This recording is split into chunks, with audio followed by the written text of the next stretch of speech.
arising out of sale of gold inventory and accounted for it under cash flow hedging methodology. With the volatility in cash flow due to sales volatility due to stores closures, etc., observed during last year as well as this year, there were mismatches in hedges which created ineffectiveness of hedges and created volatility in financial performance on quarter-on-quarter basis. We have now decided to hedge the gold inventory itself instead of cash flow arising out of sale of inventory in future, and this shift will minimize and bring in more certainty to our hedging activity, and the chances of mismatches in the hedges will get minimized.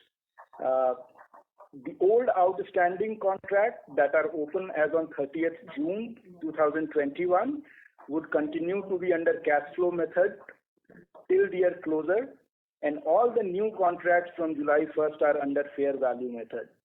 We have included these details on slide number 36 and 37 of the investors presentation uploaded on stock exchanges and on our website. So you can look at them for more details if you could not capture whatever I spoke about. Another last point before we open the floor for question and answer, that in view of the stricter regulation on disclosure coming into play, in this call we will not be able to share specific revenue growth number for July. While we will be providing you a qualitative picture of that, but a specific growth number we will not be able to provide. So with that, we can open the floor for question and answer. Thank you. Thank you very much. We will now begin the question and answer session. Anyone who wishes to ask a question may press star and 1 on their touchtone telephone. If you wish to remove yourself from the question queue, you may press star and 2.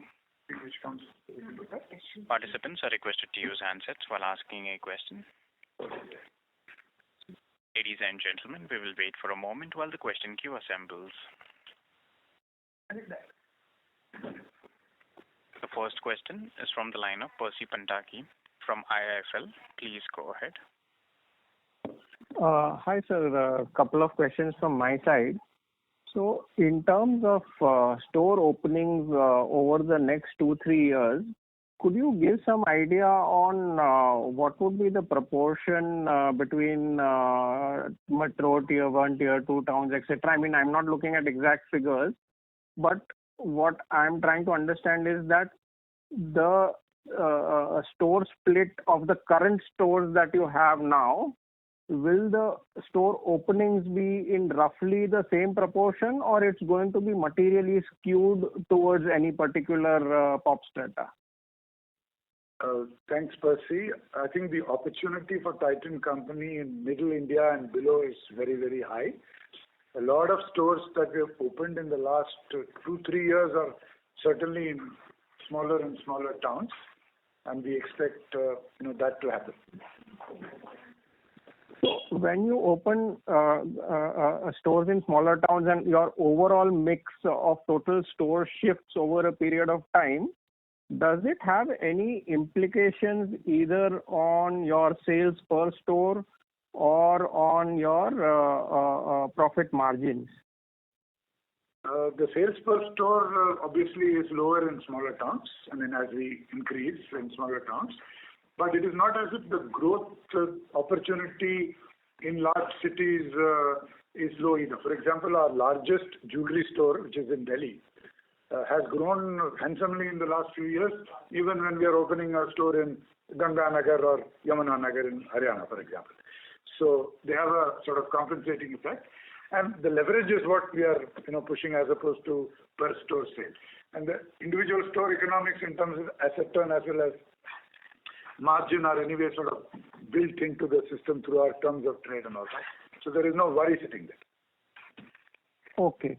So apart from this, I mean, for any reason whatsoever, let's say once the COVID disruption is fully out of the way, your margins for your jewelry business, I think before COVID, for 2 years, you had averaged somewhere in the region of 12.5% EBIT margins for jewelry.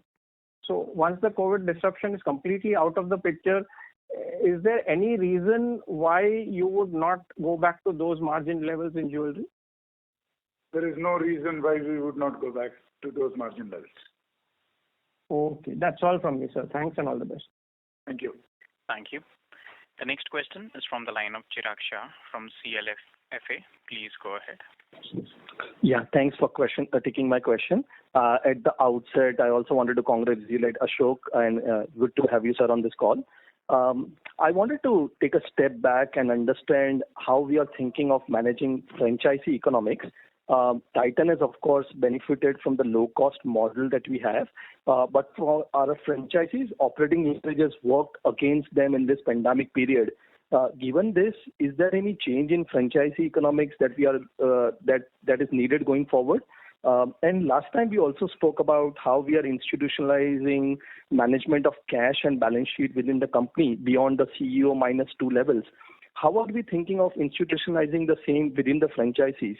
And how do we think of improving inventory turns for the franchisees? I'm wondering some of the digital initiatives that you have taken recently would also help them in higher inventory turns for them. Certainly, the leverage advantage that a corporation like Titan has, an independent businessman does not have, and therefore, when the sales fell in FY21 and even during FY22, now there is an impact on the economics, on the financial performance. But fortunately, over the years, we have built robust businesses in most of the franchises. And last year, as well as to some extent this year, we stepped in with the loans, grants, and sort of helped them buffer the situation. And because of the overall cumulative prosperity that they have, Titan brands have delivered to them, it was not an issue. They could sort of take it on their chin and move forward. So that is, therefore, we have not had to make any structural change to the terms of trade of business and therefore increase, let's say, our cost of retailing and distribution. So that's the first point. The second one is actually individual businessmen are quite savvy in the management of cash actually, and we don't really need to teach them. We often find, if I take the jewelry business for example, where we have these two different formats, L2 and L3, which is a buy and sell versus company stock, we often find that the stock turns of the franchisees who own the stock for comparable turnover bands is actually better because they are there on the ground managing it, and it makes so much more. And the cost of borrowing is much more than for us on the gold on lease and all that. So there is really nothing that we have plans of teaching them, as you say. But the principles of stock management, for example, in the watches and wearables division, we have taken the whole theory of constraints principle all the way down to all the franchisees, so that it's a flow system where what sales gets replenished and how long it took to sell is considered before it is reordered and stuff like that to manage the asset turn. And in jewelry, the same principles of what we use in the consignment L2 management agent. We have now created a team in head office for the franchisee L3 to help transfer all these best processes to them as well. Sure. And also, can you touch upon the two key growth levers we have? One, we speak about the Many Indias program to increase the state level relevance. And just on the second part, the Golden Harvest scheme, enrollments in FY20 have been uneven for obvious reasons, and that would understandably result in some volatility in revenues in the current year. But can you just give us a sense of how enrollments are moving in the current year on the Golden Harvest scheme? Yeah. Hi, Chirag. Ajoy here. Enrollments, obviously in the month of May, everything was shut, but June and even later on in July, the pickup has been good. So enrollment has kicked in well, and it is continuing to ramp up. So hopefully, going forward, it should be a good base that we will rebuild. In quarter one, I must certainly share that since last year, quarter one was a disrupted quarter, therefore enrollments were not there. Therefore, the opening base of matured accounts were limited. So to that extent, that engine was understandably a lower contributor to sale in quarter one. But going forward, the enrollments look good. on your on the part about let's say trying to win in different parts of the country, and Tamil Nadu, which has been our strategic market, has continued to fire well, and we have also done a lot more localized activity in what we call as Bharat markets, which is really UP, Bihar, Jharkhand, MP, Orissa, and that has also been working well this year as well with a lot of localized activities. We are also exploring a couple of more markets in the current year, but we are waiting for things to stabilize and see if the momentum is right for us to intervene in those markets going forward. But overall, that approach, what we kind of crystallized a lot more last year, we are continuing with that state level kind of customized plans. But it's going on well, and it has really helped us a lot in the states where we've done a lot of this work. Sure. And just one last question, if I may.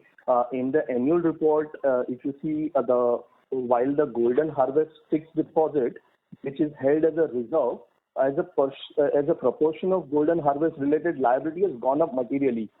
Just wondering if that is to do with any regulatory change that has happened? Yeah, so as per rules, 20%, but I can look at your specific number. Sure. That number is for FY21. That number has gone up to 28%, which is why I'm asking this question. I will get back to you on it after checking that. Sure. Sure. I will join back the queue. Thank you very much, guys, and all the best. Thank you. The next question is from the line of Vivek Maheshwari from Jefferies. Please go ahead.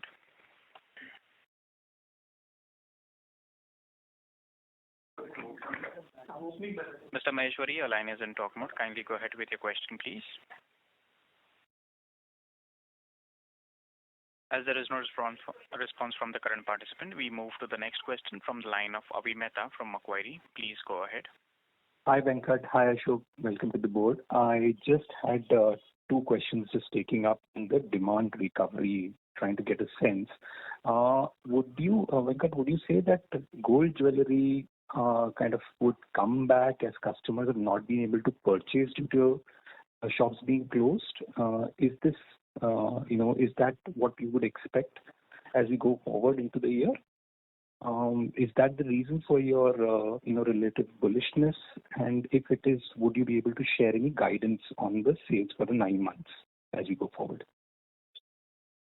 So, hi, Avi. Ajay here. Hi, Ajay.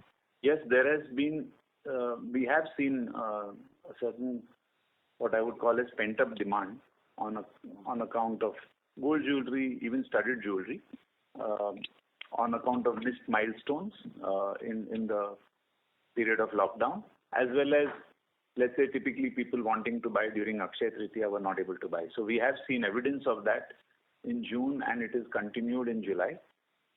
How the rest of the quarter will look like, it's kind of difficult to give a guidance, but given what we are seeing, it is, we are also seeing a good, at least for us, we are seeing a lot of new customers also walk in, and the contribution of new customers as well as the absolute growth that we are seeing in new customers is also giving us a lot of confidence. And the third piece which I would like to share here is these milestones I talked about, birthdays and anniversaries. This is now becoming a growing trend for us. One is of course a spike that you see immediately after unlocking, but I think as a process we have become a little better at managing that. So that is amongst the repeat customers is also growing up. So I think we have more than just the pent-up demand as a basis. And there are weddings demand which anyway, people are advancing their purchases because they don't know when wave 3 may come, if it comes, etc. So these are some of the demand drivers. Okay. No guidance on recovery by when, nothing like that, right? You would not be comfortable? That's the answer. Yeah, not on this call. Not on this call. Okay. And so secondly, on the margin front, I mean, there were, in the last call, you highlighted towards some discounting pressures from other peers. Is that now behind us? Is that a fair understanding? See, discounting has always been there last year, this year, and nowhere have we actually slipped on margin on account of that piece. I mean, no. So, I mean, competitive intensity continues to be high. Post unlocking, most players in the market have been on aggressive offers, but we followed whatever we think was right to do, and we followed our schedule. So it's okay. I mean, that will continue.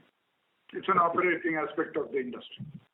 Okay, sir. And lastly, sir, just a bookkeeping on this change in hedging. Does this, in a way, require us to increase the number of hedges that we keep on book? I mean, would that be a right understanding, or that was not correct? No, I don't think that's the right understanding, because it is just, I will again repeat, that instead of the inventory which was exposed to price risk, and we were hedging the cash flow in future out of that inventory, now we are hedging inventory itself. So it basically brings in more certainty that what hedges we are doing and tagging to the exposed inventory, which is for price. We kind of bring in through GOL, which are naturally hedged inventory. So that proportion is, we are not foreseeing meaningful change. If that proportion changes, then in any case, we have to hedge the remaining inventory. So again, this is operating and very tactical, month to month, week to week, quarter to quarter. But this system doesn't bring in any structural change into amount of hedges need to be taken. Okay, it's just an accounting thing. Got it, sir. Clear. So the unhedged and ineffective hedges is now behind us. That's the takeaway. Oh, okay, sir. Thanks a lot. Thank you very much, sir. Thank you. The next question is from the line of Abneesh Roy from Edelweiss. Please go ahead. Yeah, thanks for the opportunity. My first question is on TCL North America. So 12 years back, you had exited USA. So want to understand what has changed, and if you could discuss any numbers here in terms of investment or losses. Is there any learning from CaratLane international business, which has increased 9x YOY? Is that giving more confidence? Because the US market in 11 years could have become much more competitive now. So if nothing worked then you had highlighted that you want to focus on India, and US, the markup is much higher. So if you could discuss these points. Yeah, thanks, Abneesh. For various reasons which were valid in 2006, 2007, we decided to target the mainstream American consumer with Tanishq. Okay, and we went into malls. We created a product line which was totally American, global in terms of styling. Took an unknown brand into the American market. At that time, we felt that we could make a success because the proposition that we had was differentiated, and we felt that there was a decent space in the American market for that. There was a decent space. Everybody who came into the Tanishq store loved the entire value proposition that we had put together, from product design to range to quality to the customer experience to the store design and all that, and we had very good customer feedback. But the biggest challenge that we had not visualized that well was the investments that we needed to make to generate the walk-ins, build the brand and generate traffic into the stores. And even as we were starting to grapple with it, the global financial crisis struck, and we realized that it's going to be a long haul, and many tens of crores would have had to be sort of lost before we saw light. And Titan Company was in a very different situation in 2008. So that was the reason for closure at that time. Now the incorporation that you are referring to is for making a serious play in the NRI PIO market of North America. And just in 10 years, there has been, even at that time, the NRI PIO market was large. I won't go into the reasons why we chose not to go there then, but I'm telling you why we are choosing to go there now. The per capita GDP of the NRI PIO is $100,000 USD in a country which is $65,000. And the NRI PIOs are more Indian than Indians living in India. And their connection with the culture of India, the festivals of India, even the functions, the marriages were celebrated with pomp, the Holi and Diwali and all that. There's a lot of socializing that happens. And we ourselves know in India, the NRI traffic during December month really peaks. So we now playing in a very different category, which is pretty large. Our sense is that it may be $3-4 billion at least, and the market is pretty unorganized, and we believe that we can hit the ground running. We can get very decent ticket sizes, very good diamond jewelry share, and also a lot of prestige by upping the game in terms of style quotient. So all in all, the game that we're going to play now is very different. The Tanishq brand is very strong in the NRI PIO consciousness. We have done a fair amount of research to make sure that when we go in, people are waiting there to welcome us, just like it has happened in Dubai after many, many years. So therefore, the market opportunity very different, the strategy is very different, the competitive advantage is something else compared to unknown brand fighting big global brands at that time, huge desirable brand fighting mostly local players this time. So that's a big difference. Sure. My second question is on closure of stores. So you have closed 5 stores in different formats. So 1 Mia, 2 W40 and 2 in Fast Track. So if you could discuss the reasons, and is this because more focus on digital or online you want to drive? Abneesh, we have 1,800 stores plus Abneesh. We can't help not close some of them every year. I mean, it is like that. It's just a regeneration of the system. Nothing particular to note. It's not a material number from a network size point of view. And last quick one. So you have pointed that in jewelry last year you saw a quick turnaround, quick footfall recovery. And you have said this time even in watch you have seen that. And eyewear. So what is driving this? So essentially is it more of base effect or there is a faster sentiment improvement? Hi, this is Suparna here. I think the consumer sentiment has been faster to recover, and we see that across all channels in the watches division. So whether it is multi-brand outlets or the large format stores, and certainly in our retail stores, consumers have come back faster, and that's at an overall level. It took longer for people to come back to buying after the COVID wave last year. This year has been much better. And Abneesh, last year there was no vaccine.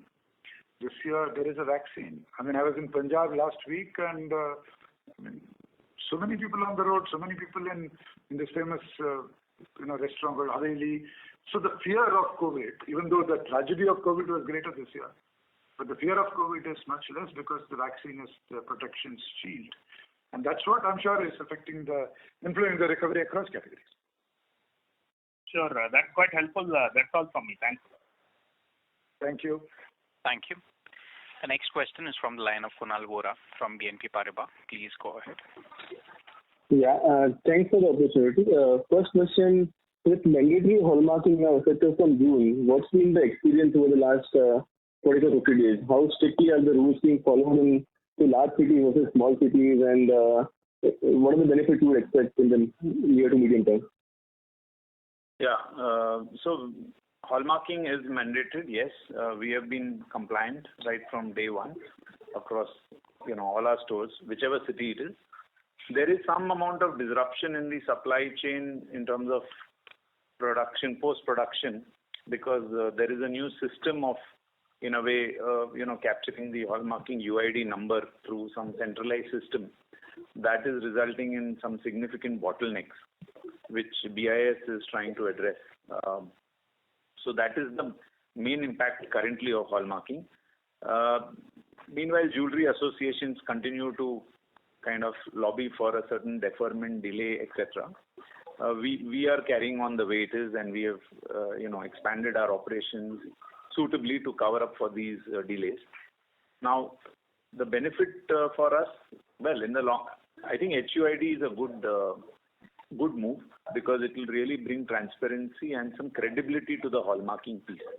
So tomorrow, as a customer, if you are able to use that number and check where it was hallmarked, etc., it gives a certain, so you will prevent any contamination in the hallmarking process. And BIS also seems to be pretty clear that they are going around checking the quality of hallmarking and all of that in the initial years, in the initial months and weeks, so that there is no hanky-panky. So we think this will be good for formal, organized players who are operating on clear purity, etc. And eventually, I think the entire industry will kind of get into that mode, which is good. And if it's good for the customer, it's good for the industry, it's good for all of us. So it will be beneficial. Sure. Okay. Second question regarding CaratLane. What is the store count potential for this brand? And would it remain focused on jewelry alone, or would you consider extending it to other luxury products? We have Mithun here, who is the managing director of CaratLane. It will be wonderful to hear him share his thoughts. Could you, the first part, did you ask me the current store count? The current store No. Store count potential. Like, where do you think, what could be the potential store count for this brand?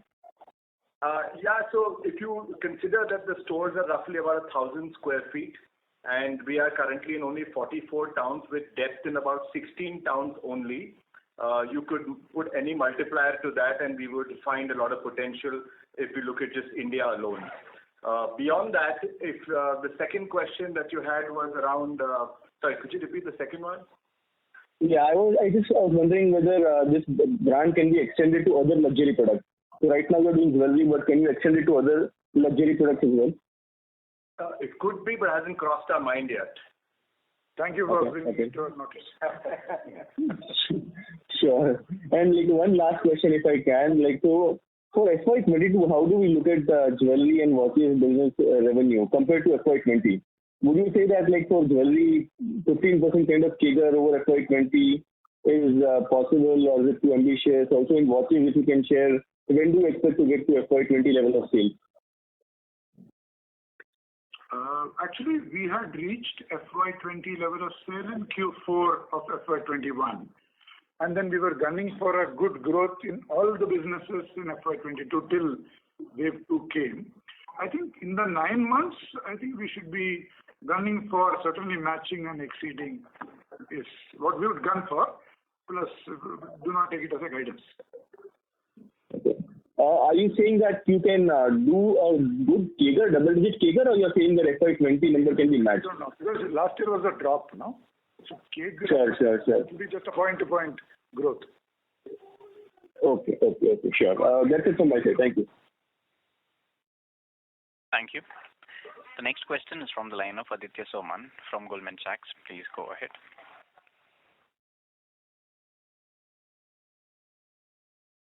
Mr. Soman, your line is in talk mode. Kindly go ahead with your question, please. As there is no response from the current participant, we move to the next question from the line of Krishnan Sambamurthy from Motilal Oswal. Please go ahead.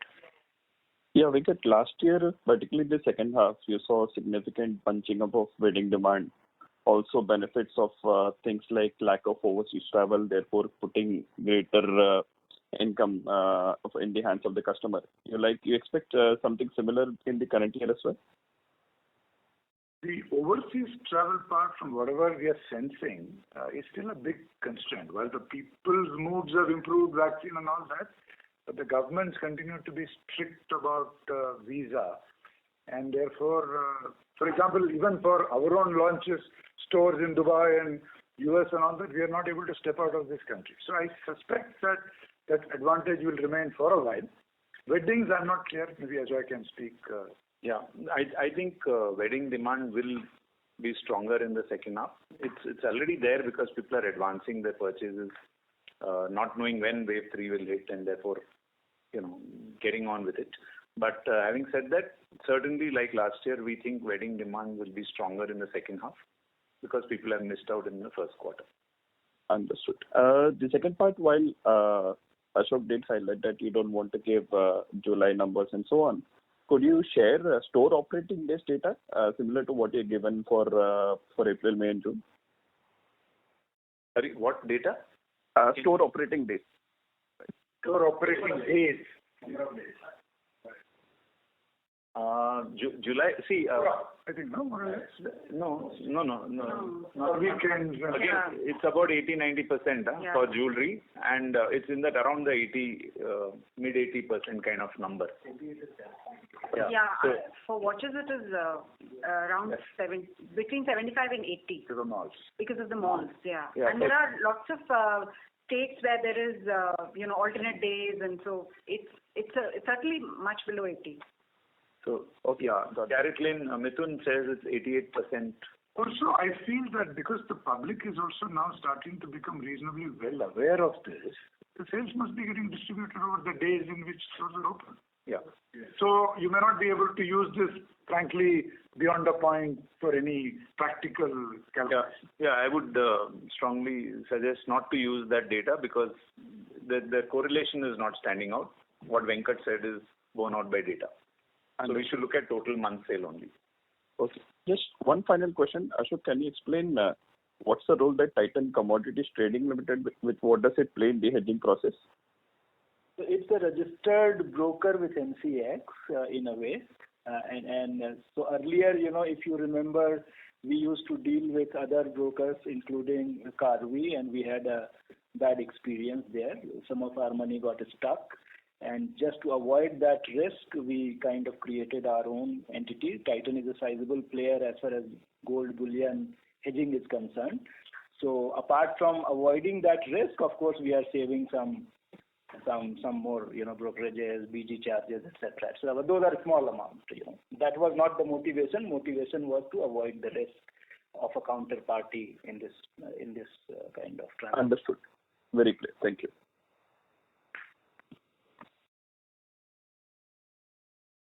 Thank you. The next question is from the line of Amit Sachdeva from HSBC. Please go ahead. Hi, good evening, and thank you so much for taking my questions. And congratulations on good set of numbers in the disrupted quarter, especially margins, if I may say, on the jewelry. I just wanted to Ashokji or Ajoy, if I can get some clarity on jewelry margin. I remember last quarter there was a one-off, expenses or at least write-off on account of the custom duty reduction that had already happened and impacted quite sizable amount in Q4. And if I remember correctly, Subbu had said that part of it would be also affecting this quarter. And if I were to say 2/3, 1/3, I just wanted to know that what kind of custom duty impact would have still hit in this quarter, and can you quantify that in terms of EBIT impact? So I'll take that, Amit. So we were actually expecting to absorb a much larger component of custom duty impact in quarter one, but because sales itself are much lower, that amount is also much lower. Coincidentally, some of that loss has got set off by what we call as a FIFO gain, which is on account of gold rate valuation. So actually in this quarter, those two amounts are cancelling each other out. Okay, so you're not seeing any impact of that, and they happen to be pretty much the same number, give or take 1 crore here and there. Yeah, sure. Just to add to Ajoy, there will be something going into quarter two now, but now amount is not significant where we call out specifically what that amount is, but some carry forward to quarter two will happen. Okay, but that would be, I would say, I would guess, would be marginal and not really very meaningful, which at least the EBIT margin level. Would it be safer assumption? It should not be very, very meaningful, but we will kind of let you know. Meaningful, maybe, but not material. Not material, yeah. Okay, no, that's very, very helpful. Thank you so much for clarifying this. My second question is, obviously, you talked about demand and the fact that you would not be very specific about July. But I would also gather that July month is split into two halves, and first half July typically is a very bland and very lackluster anyway, structurally and cyclically, and it's only the second half of July that takes off. So my question is, and also there's a growth vector of metro demand and tier 2, tier 3 demand, which has been divergent at least last year, and I would guess Q4 where metro demand would have come back as well. But could you give us some picture of how the July has progressed on first half, second half dynamic, and second, tier 2, tier 3 or smaller town versus metro dynamic? And are you seeing this trend sustaining, continuing? Some color would be really helpful, Ajoy. Yeah. Okay. So actually, this time round, first half was much better than the usual because there were still quite a few wedding dates available till 17th of July or so, and then after that the Adi Ashad month started, so demand actually slowed down. So the first half was quite good for wedding, and therefore also more for plain gold. We actually advanced in the north market, for example, our studded activation, which we usually do towards the end of July, and then it goes on all the way to mid-September. This time, because of momentum as well as uncertainty of wave 3, in the north markets we have advanced it by about a week, and therefore we saw good opening traction to that. And then the rest of the markets followed in the in the last few days of July, and that has also seen a good response on the studded activation. To give you a sense on metro and tier 2, tier 3, this time round, because Bombay, Delhi, and some of the other north and west markets have been good. Ahmedabad, I think we are seeing a better response this year because some of these markets were badly impacted last year. Tier 2, tier 3 towns are certainly recovering also pretty well, but the metros and the mini metros have started punching their weight a little earlier this year than last year. So therefore, overall, most markets are firing well, barring a few states which have got, which are still impacted. 3 or 4 states which are impacted. Okay, great. So that's very, very helpful, Ajoy. Thank you so much and all the best. Thank you. Thank you, Amit. Thank you. The next question is from the line of Shirish Pardeshi from Centrum Capital. Please go ahead. Hi, Venkat, and welcome, Mr. Sonthalia. I have 3 questions. The first question is on the jewelry part. If you could talk about the mix, how this has fared in this quarter, maybe that would be very helpful. So, hi, this is Ajoy here. So the studded mix, I guess that's what you're referring to. Yes. In the quarter, we have seen on retail, I'm just giving you a retail flavor because on primary sales, etc., it is a little different. But on retail, I'll give you a sense. It's 25% has been the studded mix in this quarter. This compares to 21% last year, which was impacted quite a bit. And the year before last, it was at around 28%. So the studded recovery is better than last year, but yet to catch up, at least for quarter 1 figures. This is despite you have advanced the designs in the northern market. No. That is in July. This is referring to quarter 1. So there is no impact of any activation in quarter 1. Got it. Thank you. My second question is on watches. When I see the slide 47 and 48, I think you have reported a very strong volume growth. So maybe if you can help, what is the volume absolute quantity in the quarter? And the related question on that is that despite higher volume growth, the EBIT is not showing that momentum. So could you talk something about the mix, which segment has done better or lower?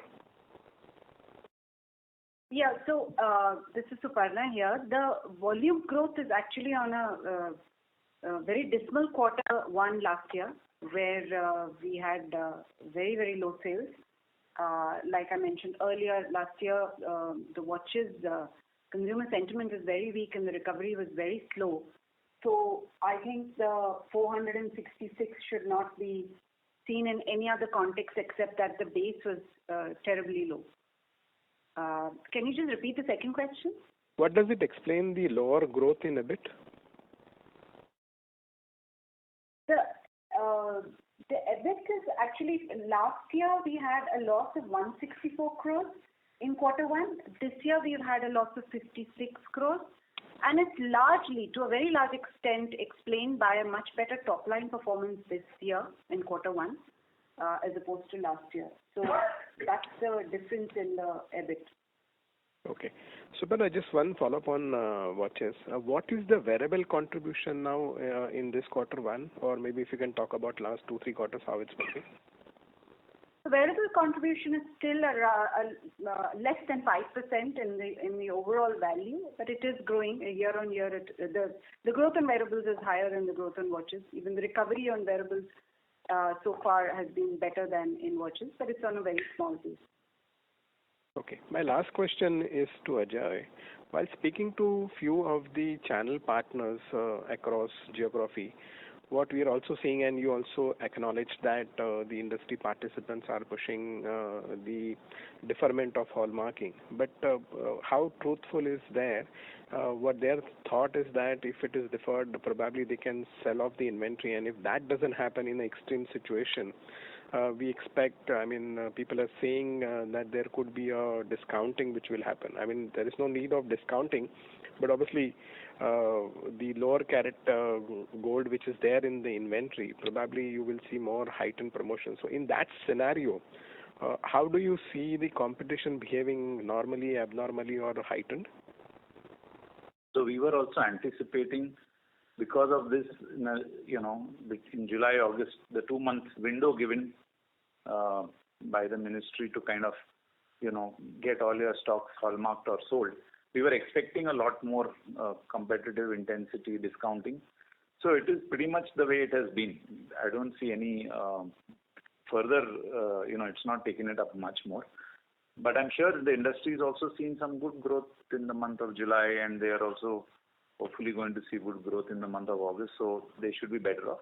In any case, even after that, the window doesn't close. You can just go and get your opening stock hallmarked, which is what we did in the first place, so that on 1st July, everything was already hallmarked.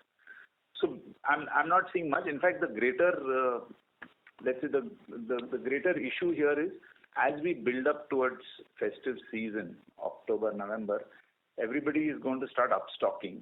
And in that period, therefore, the entire supply chain is coming under some stress due to this hallmarking HUID process.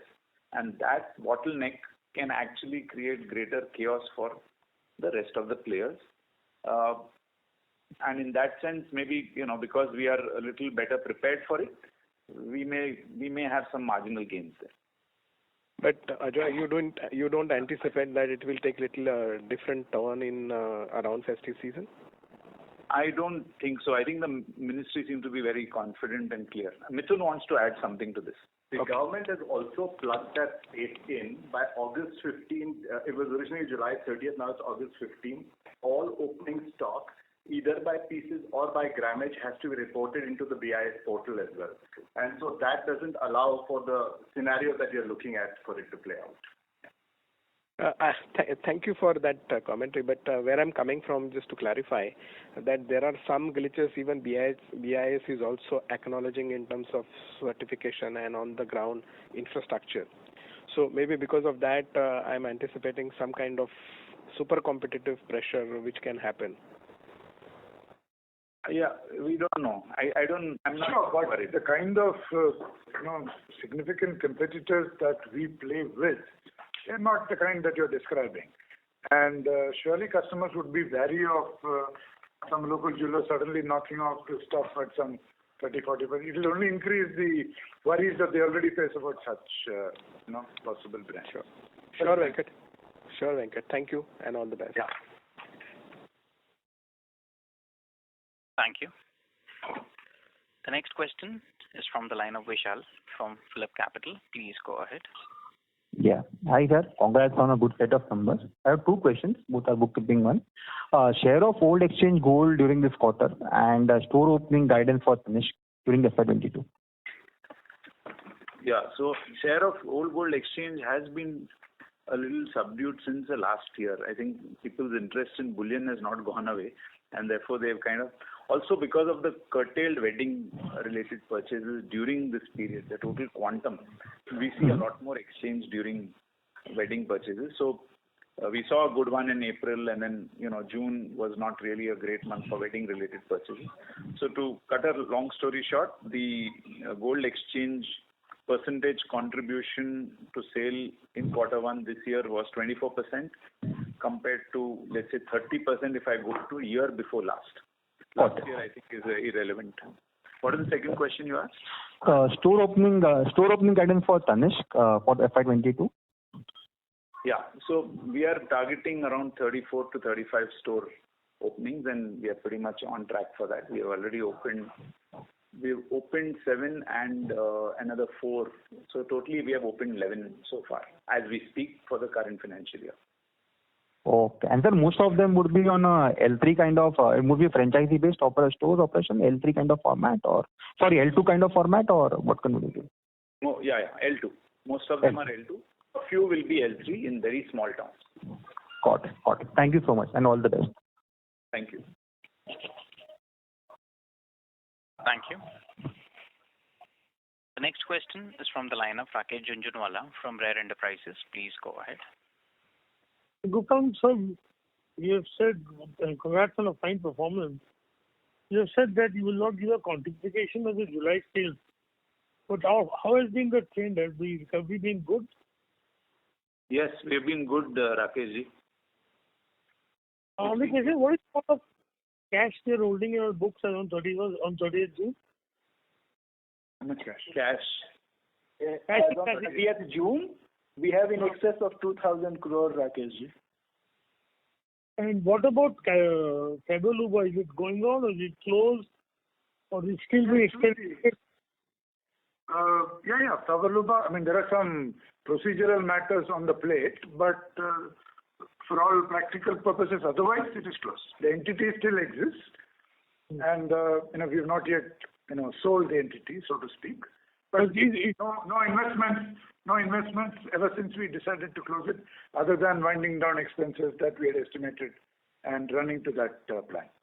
I think what is the effect on any effect on the eyewear division? What are the vast quantity of money that the other companies raising? What is the name? I forget that online company which has now got offline stores also. Lenskart. Lenskart. Now, what of money they've raised is quite amazing. Yeah. Is there competitive effects on our eyewear division? This is Shobhan here, Mr. Jhunjhunwala. Yeah. Actually, the opportunity seems large enough, although they have been able to generate a lot of money and they are expanding, their business is doing well.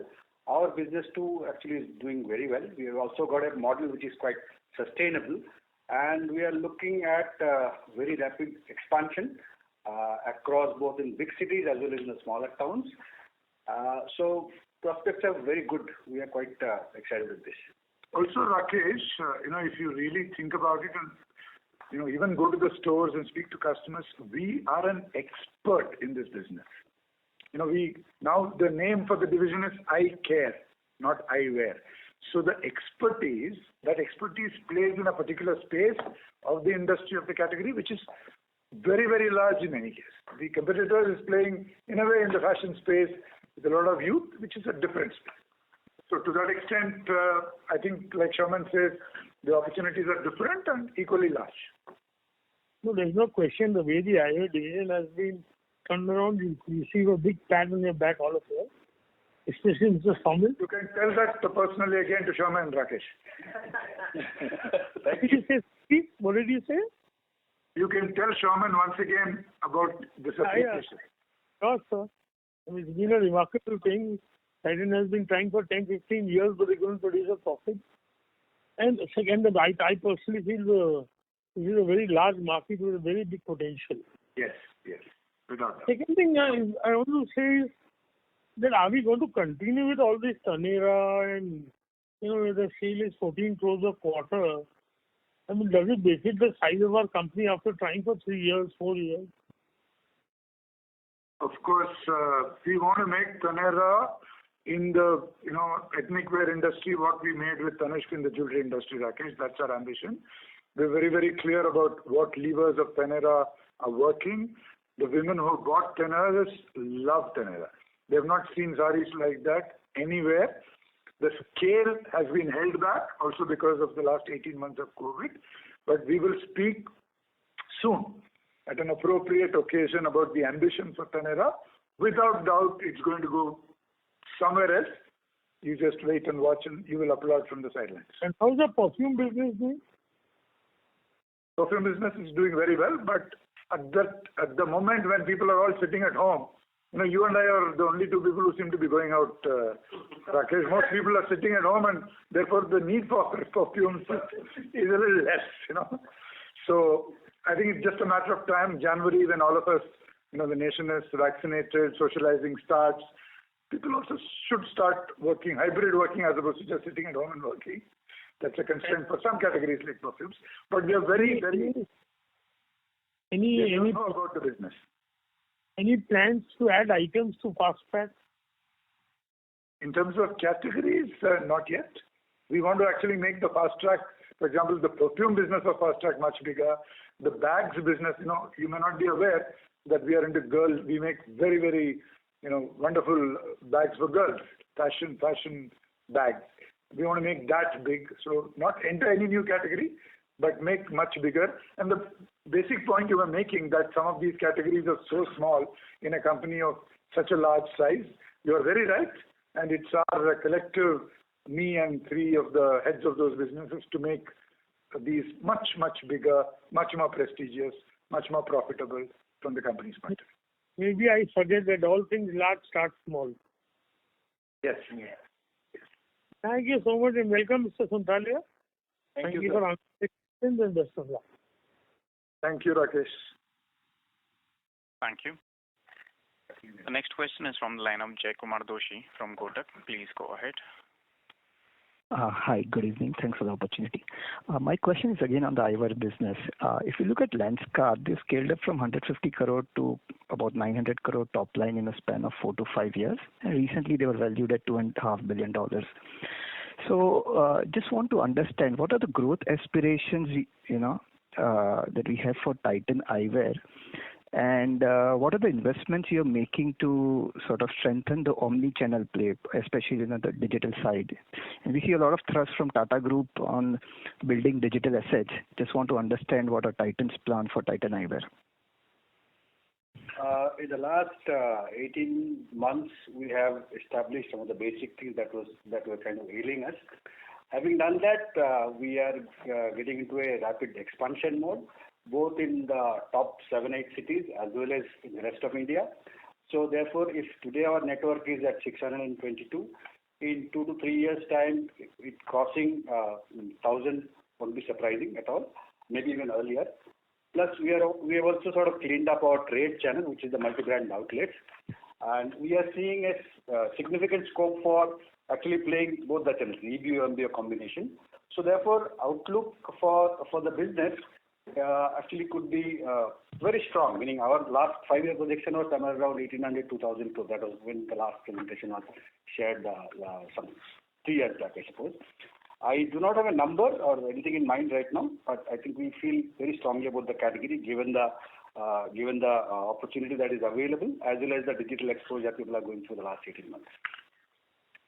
Understood. Is there any gap in product portfolio? Because when I look at the store count of 750 and top line of 900,000 crores versus 600 and 500 crore top line, so there may be some B2B component, distribution component, but at a product portfolio level, how do you sort of benchmark yourselves?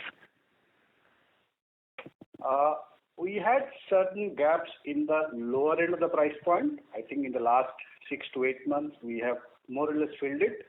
And we therefore today don't see any real gap in the portfolio side. And of the 2 brands that we use in the frame segment, which is Titan and Fast Track. Fast Track is also going to scale up the play very, very soon and significantly so. Thank you. Good luck with that. All the best. And one bookkeeping question on other expenses. Now, and this is, the other expenses that you sort of report in the presentation it's on slide 40 this time. So this quarter was 240 crores. Last year, same quarter was 187 crores, and March quarter was 400 crore. So I just want to understand what's the breakup between variable and fixed costs, because it seems to be a little bit lower than what I would have otherwise sort of anticipated or expected. So, coming to the specifics, last quarter which you are referring to, of course, it was a very, very different quarter completely. April was complete closure. May was also most of the time everything was particularly shut down. So anything which comes under this category, whether it is software, whether it is professional services, whether it is some of the rent concessions were also sitting here, traveling zero. So those things were there in Q1 21, and that is what that number you see. Of course, this quarter was better off compared to last quarter one situation, and that is what you are seeing. No, sorry. My question was slightly different. So from 400 crore in March, it has gone down to 240 crore in June. So there's a 40% decline. So I mean, it's a fairly good sort of, optimization of cost. But is it because a large part of that is variable or? No, it is not that. Large part of it is basically the travel, rent savings, professional services which we hire a lot, in our factories as well as everywhere. All those things are there. So they are, of course, curtailed because of closure, etc. Like to like. War on waste. Yeah, and war on waste sustainable part is, of course, built in, which was done. I understand. Okay. Thank you so much. So we'll take the last question, please. Thank you. We take the last question from the line of Vivek Maheshwari from Jefferies. Please go ahead. Am I audible now? Sir, if we can speak closer to the handset, please. Is this better? Yes, sir. Okay, thanks. Good evening, everyone. My question is again on hallmarking.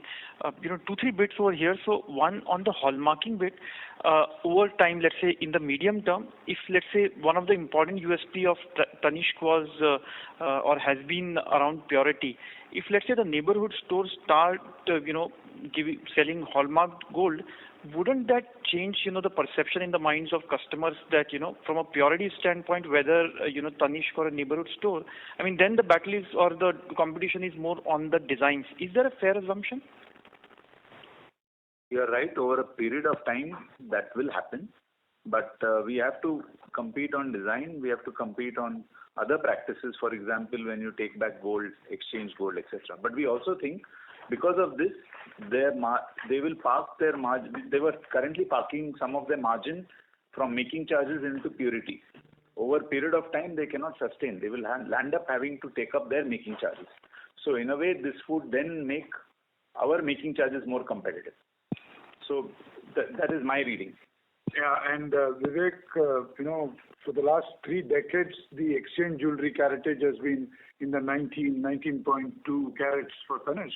Now that 2.8 carats is actually what Ajoy is talking about, and that 2.8 carat is something like 11%, 12%, and that will have to kick in, otherwise they'll go bust. That's one point.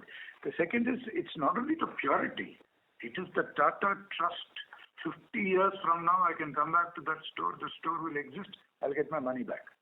Whereas with others, we don't know whether the store will exist. We don't know whether the money will come back.